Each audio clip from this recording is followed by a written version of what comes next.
Hi hello నమస్తే welcome to విజయ మా ఊరు ఆడియో బుక్స్ ఛానల్. నేను విజయలక్ష్మిని. ఫ్రెండ్స్, నవల స్రవంతిలో ఒక చక్కటి జానపద నవల వినిపిస్తున్నాను కదా. శ్రీ కొత్తపల్లి రవికుమార్ గారి రాజా విజయాదిత్య నవల ఆడియోగా మీకు వినిపిస్తున్నాను కదా. మరి ఈ రోజు రాజా విజయాదిత్య ఆడియో నవల రెండో భాగం వినిపించబోతున్నాను. మరి ఆలస్యం చేయకుండా కథలోకి వెళ్ళిపోదాం. అందర్నీ పంపించిన తర్వాత విమలాదిత్యుడు విష్ణుక్రాంత ఏకాంతంగా కలిశారు. మహారాజా, మీరు రాణిగారిని చూసి ఆమెకు ధైర్యం చెప్పాలి. ఆ రోజు పండితుల వారు చెప్పిన మాటలు మీకు గుర్తున్నాయా? మీకు త్వరలోనే సంతానం సిద్ధిస్తుందని, కొన్ని చిక్కు సమస్యలు వచ్చినా మీ వంశం నిలబడుతుందని వారు చెప్పారు. ఆ మాట ఆయన అనగానే రాణిగారు ఆనందంతో లోపలికి వెళ్ళిపోయారు. రాణిగారు వెళ్ళిన తర్వాత మీరు పండితుల వారిని, మహాశయ, సంతానం కలిగాక కొన్ని చిక్కు సమస్యలు వస్తాయన్నారు. నాకు ఆందోళనగా ఉంది. అల్పాయువు కల సంతానమా, అంగవైకల్యం కలిగిన సంతానమా, పుత్రుడా పుత్రిక అని అడిగారు. ఆయన మళ్ళీ ఒకసారి పంచాంగం చూసి పుత్ర సంతానమే కలుగుతుంది, అల్పాయుషుగల సంతానం కాదు, ఆయుర్దాయం బాగానే ఉంది అన్నారు. కాబట్టి ఈ శేషుడే మగపిల్లవాడవుతాడేమో, మీ వంశం నిలబడుతుందేమో అన్నదే నా బలీయమైన నమ్మకం మహారాజా. ఇంకొక విషయం మహారాజా, సంతాన విషయంలో ఏవైనా సమస్యలు తలెత్తితే సుధామ మహర్షిని సంప్రదించమని సెలవిచ్చారు. కాబట్టి మనం వారిని సంప్రదిద్దాం, అంతా మంచే జరుగుతుంది అన్నాడు మంత్రి. నీ మాటలు నా హృదయ భారాన్ని తొలగిస్తున్నాయి విష్ణుక్రాంత అని కొంత ఉపశమనం పొందాడు మహారాజు. అలాగే మీరు రాణిగారిని ఓదార్చి ఆమెకు ధైర్యాన్ని, ఆశను కలిగించి ఈ విషయాన్ని చాలా రహస్యంగా ఉంచాలని మీరు మరీ మరీ చెప్పాలి.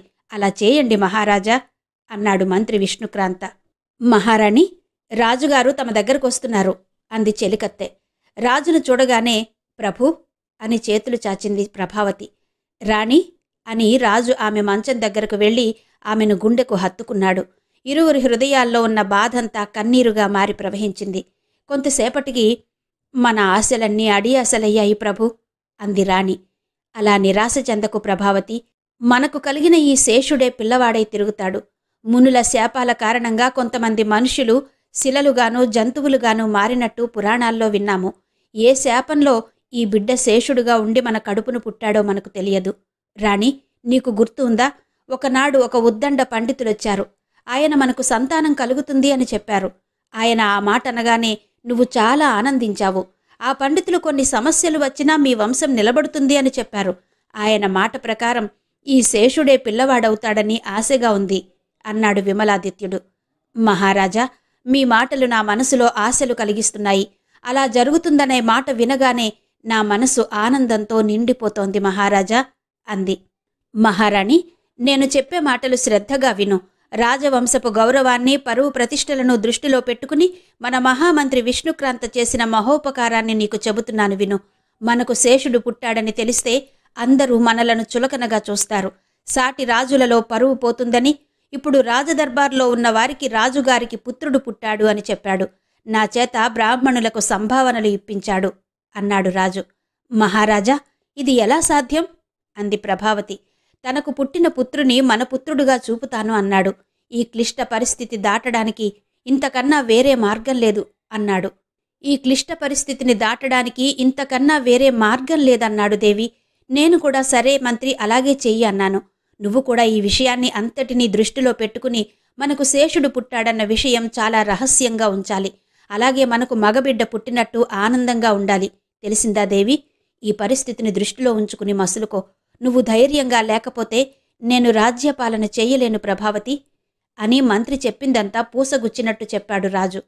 అలాగే మహారాజా, మీరు చెప్పినట్టే నడుచుకుంటాను.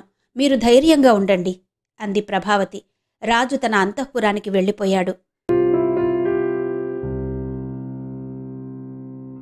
మంత్రసాని, నా చిన్న శేషునికి పన్నీటి జలకము తెచ్చి స్నానం చేయించండి. తడి తుడిచి ధూపం వేయండి. గిరిజ, పెట్టె తెప్పించి అందులో పట్టుపరుపు వేసి అందులో పెట్టి పాలు త్రాగించండి అంది మహారాణి. ఆమెకు ఎవరి వద్ద నుండి సమాధానం వినిపించలేదు. అందరూ తల వంచుకున్నారు. రాణి కళ్ళు తెరిచి చూసింది. గిరిజ, మంత్రసానులు, మిగతా చెలికత్తెలు కన్నీరు కారుస్తున్నారు. వారిని అలా చూసిన మహారాణి, ఎవరూ విచారించకండి, ఏదో అలా ఆలోచన లేకుండా అనేశాను. మీరు భయపడుతున్నారా? అవును, మీకు భయం ఉంటుంది అంది మహారాణి. మమ్మల్ని క్షమించండమ్మా అన్నారు అందరూ. ప్రభావతి క్షణం ఆలోచించి ధైర్యం తెచ్చుకుని, గిరిజ, నన్ను పట్టుకో అని ఆమె సాయంతో లేచి నుంచుని నడుం బిగకట్టుకుని, శేషుడని తెలియక 9 నెలలు కడుపులో పెంచాను. తెలిసి ఇప్పుడు తల్లిలా శేషుని పెంచుతాను. ధర్మం తప్పని నా భర్త విమలాదిత్యుడు, ఆయన ప్రియసఖి ప్రభావతికి కలిగిన ఈ శేషునికి ఏ లోటు రాకుండా అపురూపంగా చూసుకుంటాను అని పన్నీరు జలకం తెప్పించి నిద్రిస్తున్న శేషుని తల దగ్గర కుడి చేతిలో పట్టుకుని స్నానం చేయించి తుడిచి ధూపమేసింది. పాలు త్రాగించి పెట్టెలో పరుపు మీద పెట్టింది. చుట్ట చుట్టుకుని శేషుడు ఆ పెట్టెలో నిద్రపోయాడు. మంత్రి విష్ణుక్రాంత రాణివాసంలోని పరిచారకులను మంత్రసానులను మరొక్కసారి హెచ్చరించి కొంత ధనాన్ని ఇచ్చి ఇళ్లకు వెళ్లమన్నాడు. పొద్దుగూకు వేళ పురవీధుల్లో దండోరా వేయించాడు. పురజనులకు నేను చెప్పే విశేషమేంటంటే, ఈరోజు ఉదయం 10 గంటలకు రాజుగారికి పండంటి మగబిడ్డ పుట్టినాడు గాన రేపు ఉదయం 11 గంటలకు రాజుగారు పేదలకు అన్నదానం వస్త్రదానం చేయుచున్నారని మహామంత్రి విష్ణుక్రాంత గారు పురజనులకు తెలియజేయమన్నారు. అందుకారణంగా తెలియజేసేదేమంటే, రాదలిచిన వారు అందరూ వచ్చి అన్నదానము వస్త్రదానమును తీసుకోవలసినదని ఈ వెంకటప్ప తెలియచేస్తున్నాడహో. ఈ దండోరా అందరూ వినవలసిందహో. పురజనులందరూ 4 వీధుల కూడలిలోకి వచ్చి దండోరా వింటున్నారు. అదే సమయాన రాజభటుడు బ్రాహ్మణ అగ్రహారంలో ఇంటింటికి వెళ్ళి, భూసురోత్తములారా, రాజునకు ఈరోజు ఉదయం మగబిడ్డ జన్మించినాడు. రేపు మన రాజు భూదానం చేయుచున్నాడు గాన భూసురులందరికీ చెప్పమని నన్ను పంపారు. మీరందరూ దయచేయ కోరతాను అని చెప్పి వచ్చాడు. మరుసటి రోజు ఎవరికీ ఏ అనుమానం రాకుండా అందరికీ వస్త్రదానం అన్నదానం బ్రాహ్మణులకు భూదానం చేశాడు మహారాజు. పుట్టింది మగబిడ్డ అని అందరినీ నమ్మించారు. ఆ తర్వాత రోజు సుధామ మహర్షిని దర్శించుకోవడానికి మంత్రి విష్ణుక్రాంతతో కలిసి బయలుదేరాడు విమలాదిత్యుడు. ఈ విషయం ఒక్క ప్రభావతికి మహారాణికి మాత్రమే తెలుసు. పైకి మాత్రం మగబిడ్డ పుడితే ప్రసిద్ధ దేవాలయాలకు వచ్చి మొక్కులు తీర్చుకుందామని అనుకున్నాం, అందుకే బయలుదేరుతున్నాం అని అందరికీ చెప్పి బయలుదేరారు. చాలా కష్టపడి నానాయాతనలు పడి సుధామ మహర్షి ఆశ్రమాన్ని చేరుకున్నారు విమలాదిత్యుడు విష్ణుక్రాంతలు. సుధామ మహర్షిని చూడగానే పాహిమాం మహర్షి పాహిమాం అని ఇద్దరు అంజలి ఘటించి అన్నారు. నాయనా, మీకు వచ్చిన కష్టమేమి అని అడిగాడు సుధామ మహర్షి. జరిగిన వృత్తాంతమంతా పూసగుచ్చినట్టు చెప్పారిద్దరు. సుధామ మహర్షి తన దివ్య దృష్టితో చూచి, నాయనా విమలాదిత్య, నీకు పూర్వజన్మ పాపమును అనుసరించి నీకు శేషుడు పుత్రుడై జన్మించాడు. పూర్వజన్మలో నీవు మహదేవవర్మ అనే నామధేయంతో మహదేవపురాన్ని పాలించేవాడివి. అప్పుడు కూడా చాలా నీతిగా ధర్మబద్ధంగా పరిపాలన సాగించేవాడివి. ఒకరోజు నీ 7 ఏళ్ల పుత్రుడు రఘుదేవవర్మ ఉద్యానవనంలో ఆడుకొనుచుండగా ఒక పాము నీ పుత్రుణ్ణి కాటువేసి చంపినది. ఒక పాము నా బిడ్డని చంపిందన్న కోపంతో సర్పజాతిని నాశనం చెయ్యాలనుకున్నావు. ఎక్కడ సర్పాలు కనిపించినా పుట్టలు కనిపించినా సమూలంగా రూపుమాపమని భటులకు ఆజ్ఞ చేశావు. దొరికిన పాములను దొరకని పాములను వెతికి వెతికి చంపారు. ఇదంతా చూసిన నాగదేవత తమ నాగజాతి అంతమైపోతోందని ఆందోళన చెందింది. నీ వద్దకు వచ్చి అకారణంగా ఒక పాము చేసిన పని వల్ల మొత్తం నాగజాతినే అంతమొందించడం మంచిది కాదని హితవు పలికింది. కాని నువ్వు వినిపించుకునే స్థితిలో లేవు. ఆ నాగదేవతను కూడా హతమార్చాలని చూశావు. రాజా, ధర్మనీతి తెలిసిన మహారాజువని హితము చెబుదామని వచ్చాను. పుత్రుని మరణంతో వచ్చిన శోకంతో కూడిన క్రోధంతో రగిలిపోతున్నావు. నీవు ఇప్పుడు ఎవరు చెప్పినా వినే పరిస్థితిలో లేవు. తన కోపమే తన శత్రువని తెలుసుకో. నీవు నన్ను కూడా వదలకుండా చంపుదామని ప్రయత్నిస్తున్నావు. నా జాతి నా కళ్ళెదుటే అంతరించడం సహించలేకుండా ఉన్నాను. వచ్చే జన్మలో మా నాగజాతే నీకు పుత్రుడుగా జన్మిస్తుంది. ఇదే నా శాపం అని పలికింది. అప్పటి వరకు క్రోధంతో ఊగిపోయిన నీవు ధర్మాధర్మాలను గ్రహించావు. నాగదేవతను శరణు కోరావు. శాప విముక్తి గావించమని వేడుకున్నావు. శాంతించిన నాగదేవత, మహారాజా, నా శాపానికి ఎదురు లేదు, కాని ప్రాధేయపడుతున్నావు కాబట్టి శాప విమోచన చెబుతాను. శేషుడై పుట్టిన నీ పుత్రునికి యుక్త వయసు రాగానే నాగదోషమున్న కన్యను ఇచ్చి వివాహం చెయ్యాలి. వారిద్దరూ కలిసి హిమాలయాల దిగువ భాగమున ఉన్న మా నాగరాజ్యాన్ని, నాగదేవత ఆలయాన్ని నాగపంచమి రోజు దర్శిస్తే ఆ శేషుడికి శాప విమోచన కలిగి మనిషి అవుతాడు. అలాగే ఆ నాగదోషమున్న కన్యకు దోషం తొలగిపోతుంది. కాని వివాహం జరిగేంత వరకు ఈ విషయాన్ని ఎవ్వరికీ తెలియనివ్వకూడదు అని పలికి అదృశ్యమైంది. ఇక పాముగా పుట్టడానికి నీ పుత్రునికి కూడా ఒక గత జన్మ శాపమున్నది. అది కూడా విను. పూర్వజన్మలో కాశీభోజవర్మ అనే రాజుండేవాడు. అతను కూడా ధర్మ నిబద్ధతతో పరిపాలన సాగించాడు. అతనికి శశికాంతవర్మ అనే పుత్రుడున్నాడు. అతనికి చిన్నప్పటి నుండి వేట, దేశ పర్యటన లాంటి విచిత్రమైన కోరికలుండేవి. అందుకే అతను రాజ్యంలో కన్నా విహారయాత్రలోనే ఎక్కువ ఉండేవాడు. అతనికి యుక్త వయస్సు రాగానే ఒకరోజు విహారయాత్రకు బయలుదేరాడు. తన స్నేహితులతో కలిసి ఒక భీకరారణ్యానికి వెళ్ళాడు. బాగా రాత్రయింది. దొరికిన జంతువులను చంపి పుల్లలతో మంట వేసుకుని దానిమీద కాల్చుకుని తిన్నారు. బాగా నిద్రపోయారు. ఇంకా తెల్లవారకుండానే జంతువుల అలికిడి అయింది. ఆ అలికిడి వైపు ఒంటరిగా వెళ్ళాడు. దూరంగా ఒక కొలనులో జింకల గుంపు నీళ్లు తాగుతూ కనిపించాయి. వాటిని వేటాడుదామని ఒక జింకను గురిచూసి బాణం వదిలాడు. ఆ జింక ఆ బాణం నుండి తప్పించుకుని పారిపోయింది. గురి తప్పిన ఆ బాణం కొలను పక్కనే ఉన్న పొదల్లోకి వెళ్ళింది. నేరుగా ఆ బాణం రాసక్రీడలో ఉన్న నాగసర్పాల జంటలో మగపాముకి తగిలి అది చనిపోయింది. ఏం జరిగిందని శశికాంతవర్మ అక్కడకు వెళ్ళాడు. భర్త చనిపోయాడని విలపిస్తూ ఉన్న ఆడపాము శశికాంతవర్మను చూసి కట్టలు తెంచుకున్న ఆగ్రహంతో, ఓరి దుష్టుడా, మా సర్పాలు రాసక్రీడలో ఉండగా చూడడమే మహాపాపం. అటువంటిది అత్యంత వ్యామోహ సమ్మిళితమైన రసక్రీడలో ఉండగా నా భర్తను హతమార్చావు. ఇది మహా అపరాధం. నన్ను భర్త లేని విధవను చేశావు. అకారణంగా నా భర్తను చంపావు. రసక్రీడ జరగకుండా చేశావు. రగిలిన గుండెతో చెప్తున్నాను, నువ్వు పుట్టే ప్రతి జన్మలోనూ మనుషులకు పాముగా పుడతావు. నిన్ను చూసి భయపడి నిన్ను వదిలించుకుంటారు. ఎటువంటి ప్రేమ ఆప్యాయతలు లేకుండా బ్రతుకుతావు. ఇదే నేను నీకిస్తున్న శాపం అని పలికింది. క్షమించు తల్లి, నేను నీ పెనిమిటిని కావాలని చంపలేదు. ఒక జింకను చంపుదామని బాణం వేశాను. ఆ జింక తప్పించుకుంది. ఆ బాణం పొదల్లో ఉన్న నీ భర్తకు తగిలింది. ఇది పొరపాటున జరిగిందే కాని కావాలని జరిగింది కాదు. నీవు పూర్వాపరాలు తెలుసుకోకుండా శపించావు. శాపాన్ని వెనక్కి తీసుకో తల్లి అని శరణమిల్లి ప్రాధేయపడ్డాడు శశికాంతవర్మ. జరిగింది తెలుసుకుని కావాలని జరగలేదని గ్రహించి, తెలిసి చేసినా తెలియక చేసినా నేరము నేరమే. నీవు శిక్ష అనుభవించక తప్పదు. నా శాపం తగలక మానదు. కాని శాప విముక్తికి ఒక ఉపాయం చెబుతాను విను. నువ్వు నాగపంచమి రోజు నాగదేవతను దర్శిస్తే నీకు మానవ రూపం వస్తుంది. కాని అది జరగడానికి చాలా ప్రయాసలు పడవలసి ఉంటుంది. ఈ మధ్యలో నువ్వు ఒక సర్పంతో సంభోగం కూడా చెయ్యవలసి వస్తుంది. అదే నీకు గండాలు దాటే ఆయుధమవుతుంది. అన్నిటినీ దాటుకుని నాగదేవత దర్శనం చేస్తే నీకు మంచి జరుగుతుంది. ఈ ప్రయాణంలో నీకేదైనా ఆపద సంభవిస్తే మా నాగజాతే నీకు సహాయం చేస్తుంది అని చెప్పి అదృశ్యమైపోయింది ఆ ఆడపాము. ఇవన్నీ జరగడానికి చాలా కష్టాలు పడవలసి వస్తుంది. ఎన్నో ప్రమాదాలను దాటవలసి వస్తుంది. అన్నిటికీ మీ కులదైవం ఆ సూర్యనారాయణుని అండ ఖచ్చితంగా ఉంటుంది. మనోనిబ్బరంతో అన్నిటినీ దాటి పవిత్ర నాగదేవతను దర్శిస్తే అన్ని పాపాలు పోయి అత్యంత యోధుడైన నీ పుత్రుడు నీ వద్దకు చేరతాడు. మరొకసారి చెబుతున్నా, ఈ విషయాలేవి ఎవ్వరితోనూ చర్చించకూడదు. మీ మధ్యనే ఉండాలి. నీకు అంతా మంచే జరుగుతుంది. విజయోస్తు అని దీవించారు సుధామ మహర్షి. మహర్షి మాటలతో కొంత సాంత్వన పొందిన రాజు మహర్షికి నమస్కరించి తిరిగి రాజ్యానికి బయలుదేరాడు. విమలాదిత్యుడు రాజ్యానికి రాగానే, ఏమైంది ప్రభు, మహర్షివారు ఏమని సెలవిచ్చారు అని ఆదుర్దాగా అడిగింది ప్రభావతి. మన శేషుడికి యుక్త వయస్సు రాగానే ఏదో విధంగా వివాహం చెయ్యమన్నారు. అప్పుడు ఏం చెయ్యాలనేది సెలవిస్తానన్నారు. అంతవరకు ఓపిక పట్టమన్నారు అని చెప్పాడు విమలాదిత్యుడు. సరే, ఏం చేస్తాం, అంతా మన ప్రాప్తం అనుకోవాలి. మహర్షివారు చెప్పినట్టే నడుచుకుందాం అని సరిపెట్టుకుంది ప్రభావతి. ఇక ఆ రోజు నుండి శేషుడిని అల్లారు ముద్దుగా పెంచుకుంటోంది ప్రభావతి. పుట్టింది శేషుగానైనా అల్లరి పనులు చేష్టలు అన్నీ మనిషిని పోలే ఉన్నాయి.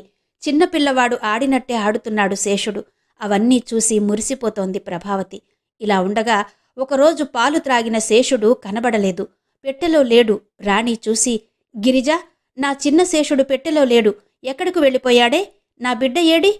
నా శేషుడేడే అని కంగారు పడిపోతోంది. మహారాణి, కంగారు పడకండి. మన శేషుడు ఎక్కడికి వెళ్ళడు. ఇక్కడే ఎక్కడో ఆడుకుంటూ ఉంటాడు అని గిరిజ మిగతా చెలికత్తెలు వెతుకుతున్నారు. బయటకెక్కడికైనా వెళ్ళిపోయాడేమోనే, చిన్న శేషుడు క్షేమమేనా అని అప్పుడప్పుడు అడిగే రాజుగారికి ఏమని చెప్పనే? ఏనాటికైనా ఈ శేషుడు మనిషి అవుతాడని కొండంత ఆశతో ఉన్న ఆ వెర్రి రాజుకు ఏమని చెప్పను? మనకు ఈ ఆశ కూడా లేదు. శేషుడు మనలను వదిలేసి వెళ్ళిపోయాడు అని చెప్పనా అని మరీ మరీ తలచుకుని పిచ్చిదానిలా మాట్లాడుతోంది ప్రభావతి. అమ్మా రాణి, బాధపడకండి. ఇక్కడే ఎక్కడో ఉంటాడు అంది గిరిజ. బయటకు వెళ్ళి ఎవరి కళ్ళపడినా పామని భయపడి కొట్టి చంపేస్తారే నా తండ్రిని.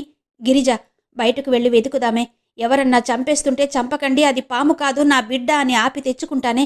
అయ్యో దేవుడా అని గుండె బాదుకుంటున్న రాణిని చూసి, అలా ఊహించకండి మహారాణి, మన శేషుడికి ఏమీ కాదు అని ధైర్యం చెప్పింది గిరిజ.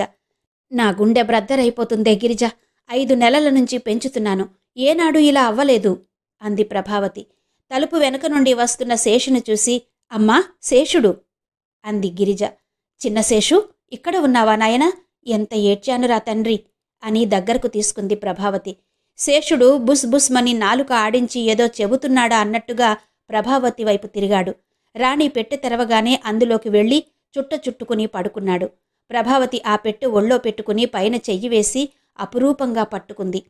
ఇన్నాళ్ళు నన్ను గొడ్రాలినని సాటివారు చులకనగా చూశారని బాధపడ్డాను. ఏ దేవుని దయవల్లనో సంతానం కలుగుతోందని ఆనందించాను. ఇప్పుడు ఈమె పాముని కన్నదా అని అందరూ హేళన చేస్తారు. మహారాజుకు అపకీర్తి వస్తుందని ఈ శేషుని రహస్యంగా పెంచుతున్నాను. గిరిజ, మీరందరూ నాకు తోబుట్టువుల్లాగా ఉండి నన్ను శేషుణ్ణి కంటికి రెప్పలా చూసుకుంటున్నారు. ఇక ముందు కూడా నా శేషుడు ఎటూ పోకుండా చూసుకోవాలి, సరేనా అంది ప్రభావతి. మహారాణి, మేము చాలా జాగ్రత్తగా చూసుకుంటాం అన్నారందరూ ఏకకంఠంతో. ఇక అప్పటి నుండి ఇంకా జాగ్రత్తగా చూసుకోసాగారు. శేషుడు రోజురోజుకు పెరిగి పొడుగవుతున్నాడు. కాలంతో పాటు దినదినాభివృద్ధి అవుతున్నాడు. అలా 16 ఏళ్లు గడిచిపోయాయి. ఈ గడిచిన కాలంలో ఎవరికీ అనుమానం రాకుండా మంత్రి సలహాతో ఎప్పటికప్పుడు తన పుత్రుని ఎదుగుదలను చాటింపు వేయిస్తున్నాడు విమలాదిత్యుడు. శేషుడికి 7 ఏళ్లు గడిచేటప్పటికీ ఉపనయనం చేశామని ప్రకటించాడు.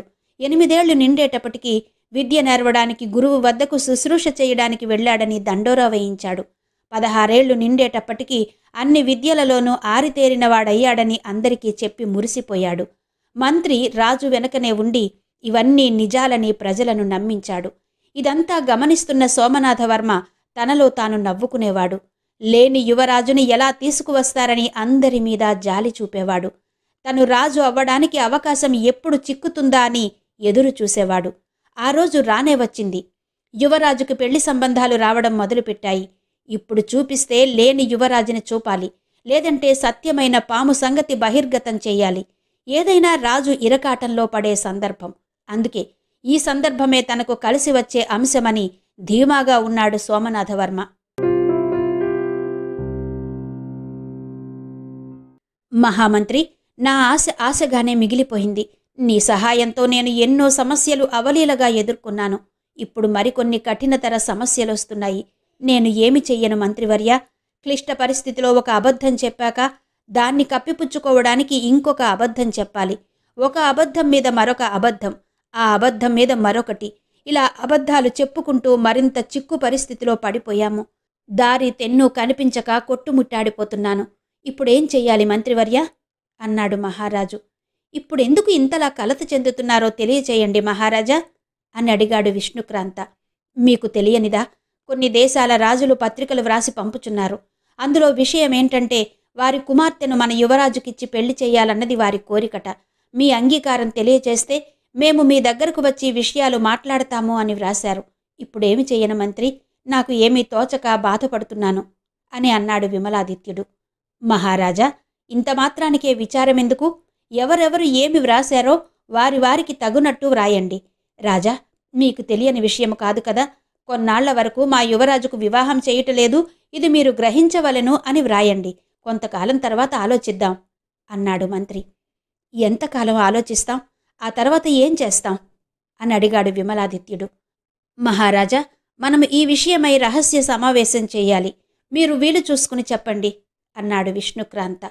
ఈరోజు రాత్రి సభా కార్యక్రమాలు అయిపోయాక మీరు నా రహస్య మందిరానికి రావచ్చు మంత్రి అన్నాడు రాజు. అనుకున్నట్టుగానే రాత్రవగానే విష్ణుక్రాంత రహస్య మందిరానికి వచ్చాడు. మహారాజా, విష్ణుక్రాంత అనే మంత్రి లోనికి రావచ్చా అని అడిగాడు. మంత్రిని తానే దగ్గరుండి లోనికి తీసుకెళ్లి, మహామంత్రి, సామంతరాజుల దగ్గర రాజసభలోనూ నన్ను రాజుగాను నువ్వు మంత్రిగాను ఉండవలసి ఉంటుంది. మనం ఏకాంతంగా ఉన్నప్పుడు అన్నదమ్ములమే అన్నాడు విమలాదిత్యుడు. చిత్తం మహారాజా, ఆ చనువుతోటే ఇప్పుడు మీతో ఈ విషయాలను మాట్లాడాలనొచ్చాను అన్నాడు మంత్రి. చెప్పు విష్ణుక్రాంత, ఏ విషయం అని అడిగాడు విమలాదిత్యుడు. మన శేషుడికి పెళ్లి చెయ్యాలి కదా, ఆ విషయం అన్నాడు విష్ణుక్రాంత. ఇప్పటికే నువ్వు, నేను, ప్రభావతి, నీ కుమారుడు నలిగిపోతున్నాము. ఇప్పుడు పెళ్లి ఎలా చేస్తాము? ఎవరు ఇస్తారు? వద్దు మంత్రి, వద్దు అన్నాడు విమలాదిత్యుడు. మహారాజా వినండి. గుర్తున్నదా? 16 ఏళ్ల క్రితం మనం సుధామ మహర్షిని కలిశాము. ఆయన మన శేషుడికి వివాహం చేస్తేనే అన్నీ సద్దుమణుగుతాయి అని చెప్పారు. కాబట్టి మన శేషుడు పుట్టినప్పుడు జాతకం వ్రాసిన బ్రాహ్మణులను పిలిచి ఆ జాతకానికి సరిపోయే నాగదోషం ఉన్న జాతకం గల పిల్లని చూడమందాం.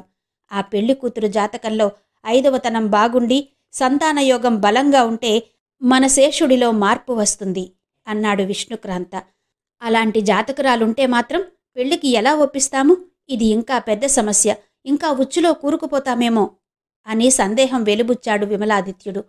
ఇప్పుడేదో ఒక విధంగా ఆలోచించి పెళ్లి చేయకపోతే మా పిల్లనిస్తామని పత్రికలు పంపిన రాజులు మీ కుమారునికి పెళ్లి చేయుటలేదంటే ఏ ఏ కారణాలు ఉన్నాయో అని అనుకుంటారు. నేను బాగా ఆలోచించాను. కత్తికి బాసికం కట్టి పెళ్లి చేద్దాం అన్నాడు మంత్రి. అది విని కాసేపు నిర్ఘాంతపోయాడు విమలాదిత్యుడు. తేరుకుని, ఇక ఆలోచించే శక్తి నాకు లేదు. ఎలా చేస్తావో నువ్వే చెయ్యి. పాల ముంచినా నీట ముంచినా నీదే భారం మహామంత్రి అన్నాడు. విష్ణుక్రాంత జ్యోతిష్కులను పండితులను పిలిపించాడు. విప్రపుంగవుల్లారా, మహారాజు కుమారుని జాతకం మీరే వ్రాశారు. ఒకటి మీ దగ్గర ఉంచుకుని ఒకటి మాకిచ్చారు. ఇప్పుడు మీరు రాకుమారుని జాతకానికి సరిపోయే జాతకురాలైన యువరాణిని అన్వేషించాలి. 5వ తనము చూసి సంతానయోగము చూసి జాతకము సరిపోతే, పిల్ల మాకు నచ్చితే పిల్ల తల్లిదండ్రులకు ఒక మాట ఖచ్చితంగా చెప్పండి. మహారాజు ఇంటి ఆచారం ఏమిటంటే పెళ్లికి పెళ్లికొడుకు రాడు. కత్తికి బాసికం కట్టి పెళ్లి చేస్తారు. పెళ్లి ఘనంగా చేస్తారు. తిరుగుమరుగులు వారికి ఆనవాయితీ లేదు. పిల్లను తీసుకుని వెళ్ళిపోవడమే. ఈ విషయం వారికి ఇష్టమవ్వాలి. మిగిలిన వేడుకలన్నీ బాగా జరిపిస్తామని వారిని ఒప్పించిరండి. మీకు కావలసినంత ధనం ఇస్తాం, తీసుకుని వెళ్ళండి అన్నారు మంత్రిగారు, రాజుగారు. అంతా బాగానే ఉంది కాని మహారాజా, తమరి వంశంలో ఈ వింతైన ఆచారం మేమెప్పుడూ వినలేదు అన్నాడు ఒక పండితుడు. ఇది మా పూర్వీకులలో ఉండేదట. మరల కొన్ని తరాల తర్వాత అది పునరావృతం చెయ్యాలని మా తండ్రిగారు అంటూ ఉండేవారు. అది మేము పాటిస్తున్నాము. నేను చెప్పినది విన్నారుగా. ఈ విషయంపై జాగ్రత్తగా మనసు పెట్టి పని చేయండి అని అన్నాడు విమలాదిత్యుడు. అలాగే మహారాజా, మీరు చెప్పినవన్నీ జాగ్రత్తగా చేసుకొస్తాం అని ధనం తీసుకుని, మహామంత్రి సెలవిప్పించండి, మేము రేపు బయలుదేరతాం అన్నారు బ్రాహ్మణోత్తములు. మహారాజు మహామంత్రుల వద్ద సెలవు తీసుకుని పెళ్లి కూతురిని వెతకడానికి బయలుదేరారు పండితులు. పండితులు తమ శేషుడికి తగిన వధువుని వెతికి తీసుకొస్తారన్న ఆనందంలో ఉండగా మహారాజుకి ఒక ఉపద్రవం ఎదురైంది. ఎన్నాళ్ల నుంచో కాచుకు కూర్చున్న శ్రీకంఠవర్మ సాకేత రాజ్యం మీదకు దండయాత్రకు బయలుదేరాడన్న వర్తమానం అందింది. అది విన్న విమలాదిత్యుడు దిగులు చెందుతుండగా మహామంత్రి విష్ణుక్రాంత వచ్చి, మహారాజా, ఎందుకు విచారిస్తున్నారు అని అడిగాడు. ఏముంది మహామంత్రి, శ్రీకంఠవర్మ దండయాత్ర గురించి వార్త వినగానే మనసంతా కకావికలమవుతోంది అని చెప్పాడు విమలాదిత్యుడు. ఇందులో విచారించడానికి ఏముంది ప్రభు? మనం ఎప్పటినుంచో అనుకుంటున్నదే కదా. ఎన్నాళ్ల నుంచో మన దేశం మీద దండయాత్ర చెయ్యాలని ఆశపడి భంగపడి వెళ్ళిపోయాడు ఆ శ్రీకంఠవర్మ. ఈసారి కూడా అలాగే జరుగుతుంది. ఎంతో పరాక్రములైన తమలాంటి వారు ఇటువంటి వాటి గురించి ఆలోచించడం భావ్యం కాదు. అయినా మన దగ్గర అత్యంత శరీర దారుఢ్యం కలిగిన సైనికులున్నారు. వారందరూ అతి వీర్యవంతుడైన సోమనాథవర్మ నాయకత్వంలో ఆరితేరినవారు. మీరేమీ చింతించవలసిన పనిలేదు అని అభయమిచ్చాడు విష్ణుక్రాంత. మహామంత్రి మాటలు విన్న తర్వాత కొంత శాంతి పొందాడు విమలాదిత్యుడు. తర్వాత రోజు విమలాదిత్యుడు కొలువు తీరి ఉండగా శ్రీకంఠవర్మ రాజ్యం నుండి ఒక దూత వచ్చాడు. మహారాజా, నేను దంతిదుర్గ రాజ్యం నుండి వచ్చాను. మా మహారాజు శ్రీకంఠవర్మ పంపగా ఒక దూతగా వచ్చాను. మీ మీద యుద్ధానికి మేము వస్తున్నామని చెప్పమన్నారు మా మహారాజు అని చెప్పాడు ఆ దూత. అది విన్న విష్ణుక్రాంత, మీరు దండయాత్రకు వస్తే ఇక్కడ ఎవరూ చేతులకు గాజులు తొడుక్కోలేదని మీ మహారాజుకి మా మహారాజు మాటగా చెప్పండి. మేము కూడా యుద్ధానికి సిద్ధమని చెప్పండి. కానీ ఒకటి మాత్రం గట్టిగా చెప్పండి, ఈసారి యుద్ధంలో ఓడిపోతే సజీవంగా మాత్రం మీ రాజ్యానికి వెళ్లరు. మీ పార్థివ దేహం వెడుతుందని చెప్పండి. ఇక మీరు దయచేయవచ్చు అన్నాడు. దూత వెళ్ళిపోయాడు. అనుకున్నట్టు ఒకరోజు శ్రీకంఠవర్మ తన సైన్యంతో సాకేత రాజ్యంపైకి దండెత్తి వచ్చాడు. ఇరు రాజ్యాల మధ్య భయంకరమైన పోరు జరుగుతోంది. రోజురోజుకి తన సైన్యం తగ్గిపోవడం గమనిస్తున్నాడు విమలాదిత్యుడు. ఒకరోజు విమలాదిత్యుడు విష్ణుక్రాంత ఏకాంతంగా కలుసుకున్నారు. మహామంత్రి, రోజురోజుకి మన సైన్యం సంఖ్య సన్నగిల్లుతోంది, గ్రహించారా అని అడిగాడు. అవును మహారాజా, నేను గమనించాను. మన సైన్యం అత్యంత పరాక్రమవంతులు. అంత సులువుగా లొంగేవాళ్లు కారు.